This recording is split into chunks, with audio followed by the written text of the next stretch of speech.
Επειδή αυτό εντάξει ότι ισχύουν λόγω από τώρα, να μείνονται κάθε επόμενη γενιά πολιτισμού θα του παιδί, θρησκείες να μην είναι το προηγούμενο.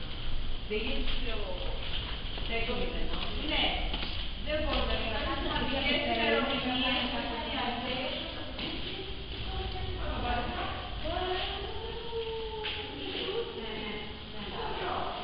δηλαδή υπάρχει συνέχεια στην ιστορία.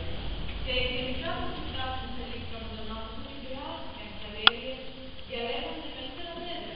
Αυτό που κάνουμε σήμερα στη διαλογή, το καλύτερο στοιχείο, ήταν πολύ άσχημα να τα κάνουμε και διαφορετικά. Τότε, βέβαια, είχαν μία ένα καλύτερο. Έτσι, δεν ήταν αυτό. Του κάνουμε καλύτερη στοιχεία. Δηλαδή, αυτό το παλιά ναι, ήταν πρακτικές. Δεν πήγαμε να μιλήσουμε στα μουσικά μας στην υπόθεση. Τι ήρθαμε, να δώσουμε τη στοιχεία η αρχαιολόγηση. Γιατί εγώ αυτό με παραδόσεις όλα αυτά συνεχίζονται. Να ρωτήσω, οι παραγωγές πηγαίνουν στα έσοδα στο... Όχι, επειδή βλέπω μια βγάση... Επειδή βλέπω ότι είναι περιποιημένα, γι' αυτό. Όχι, τα περιποιούμαστε, αλλά μέσα κάμε στο εργοπέρα τώρα στο Σεπτέμβρη, με το που θα πάρει να τα δει τα παιδάκια θα πάρουν.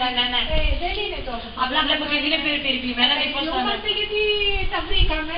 Και ποιος λόγος να τα καταστρέψουμε. Τα βρήκαμε από τις ίδιες. Για το χώρο, είναι τόσο ωραίο. Όλα τα τέτοια τα κλαδεύουμε, τα προσέχουμε, ναι. Με όσους λίγους εργάτες έχουμε.